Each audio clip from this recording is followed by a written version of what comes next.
Hi everybody and welcome to Pomeroy Art Academies. I'm your instructor, John Pomeroy, and I want to talk to you and share some thoughts to you about how to lay out an action scene. You know, what are some of the things that would help you in staging a complex action scene, whether it's a race or a competition or a fight or whatever that action might be. Some helpful hints.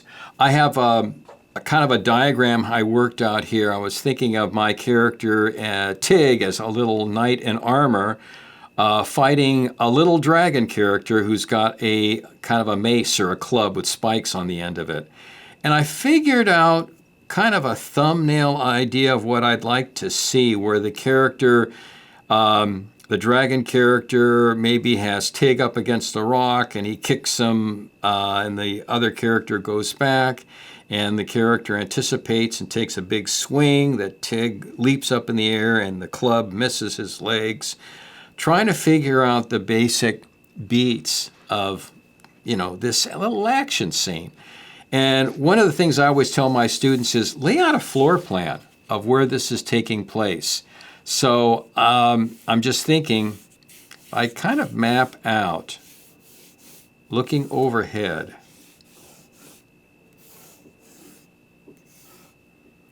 and if I kind of figure out a rough grid,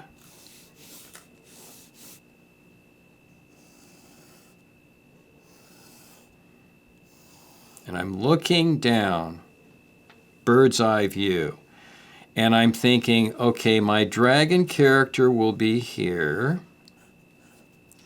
Tig will be here, and I'm going to have like a little rock formation here.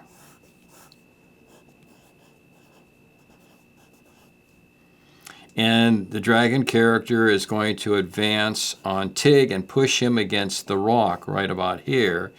And Tig will push him back and then run around this side where the character will now anticipate and swing his club at him, and then Tig will jump up in the air.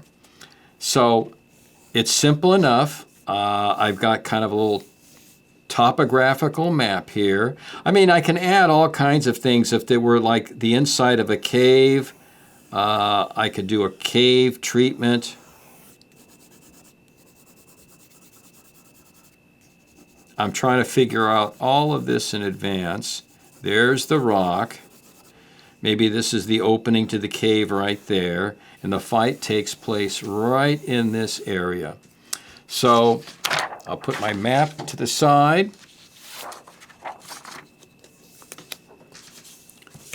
Actually, I'm going to keep my map right here where I can see it.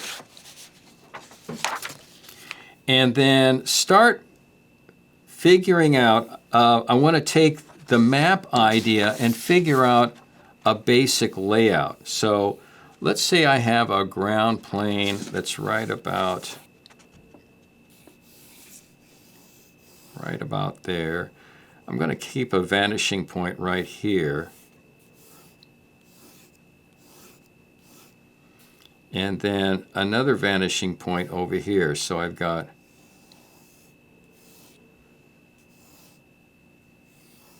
two vanishing points that help me figure out my perspective. And then my rock will be right about here.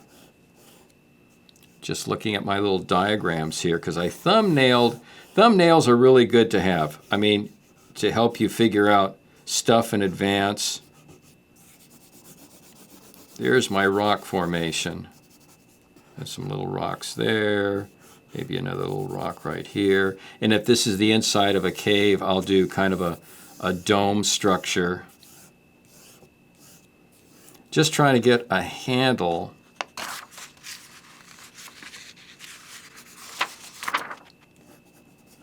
on the location before I start the animation process. So there's my rough layout. Have some stalactites or stalagmites hanging. And then I'm going to do my first pose. based off of my thumbnail sketches, pose number 1. Tig is pushed up against the wall. He's got his foot up against his opponent, which is the little dragon character.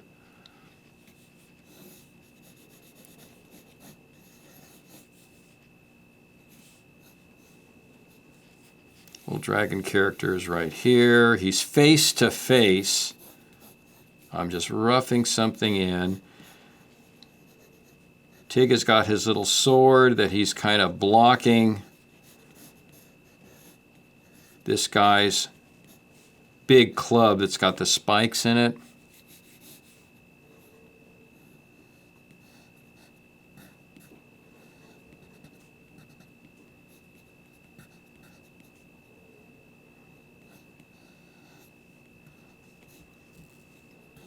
There's my little dragon character.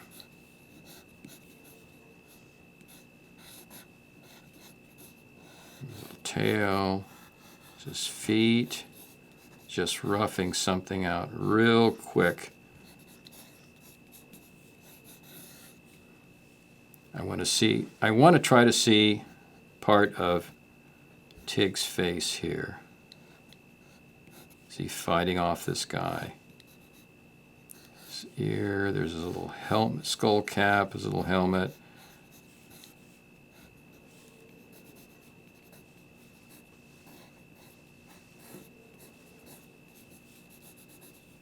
Now, as I'm trying to figure out the staging and the action, I want to make sure that I'm as clear as can be with what's happening here. I want to make sure that you can see his foot braced against the dragon's tummy in preparation for the kick that's going to happen. So I'm trying to stage that as clearly as possible. And then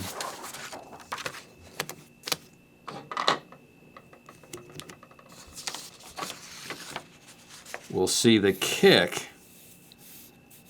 I want to trace in my ground plane, my rock, my perspective just a little bit, because I'm trying to be mindful of the foreshortening of my characters as per this perspective. So Tig kicks up.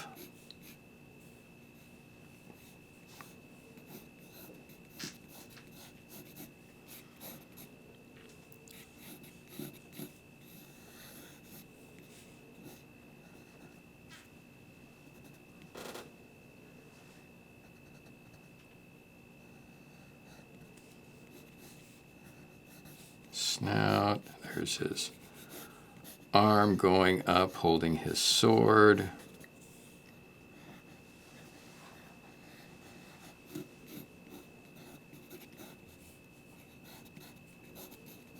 Yeah, he wears this little tunic, his little skull cap, his ears.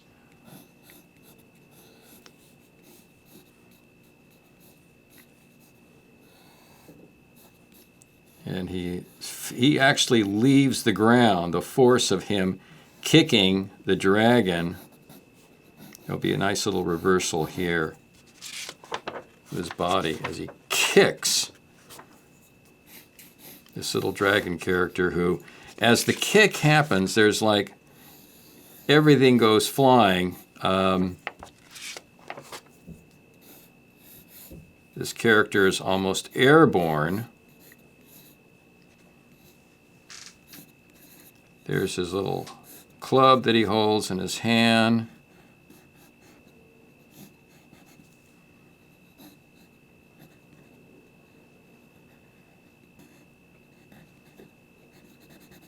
Here's his mouth,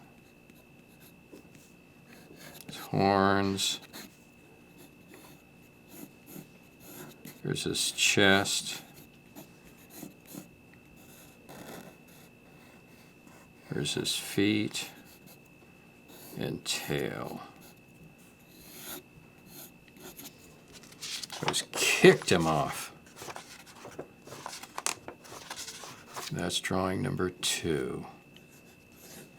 So, I mean, the way the method is first maybe thumbnail or story sketch your action out. Once you get that figured out, then create a grid, an overhead map of your area with all the features that you've got depicted in your story sketch or in your thumbnails. Once you get that and you can figure out where your camera is, my camera is basically set up right about here. And it's focused on all this area right there. That's where my camera is. And once I figure that out in my topography, then I can go to rough in a layout for myself based on what's happening here and on my thumbnails. So with all of these things in place, then I've set myself up to, lay out my scene and start to understand all of the staging and, blocking out my action, which becomes very important. So I've got a good start here. With all of these elements, I can create, let's see, one more drawing. Let's see, I will set myself up for pose number 3, which is Tig has landed after he's kicked the dragon character. The dragon character is now anticipating. He's landed, and he's now anticipating with his club raised up.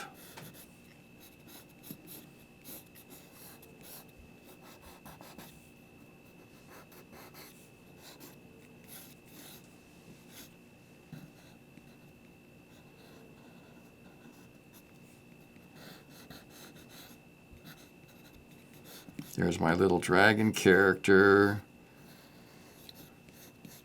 He has anticipated swinging upward. There's the rock. And here is Tig facing him, sword drawn.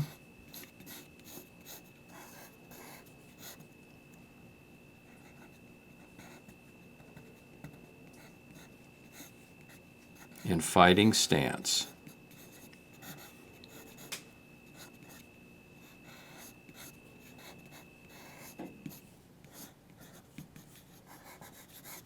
So we've gone from that action to this action, and I'll continue working this out step by step based on my thumbnails here to get a good blocking on this whole scene.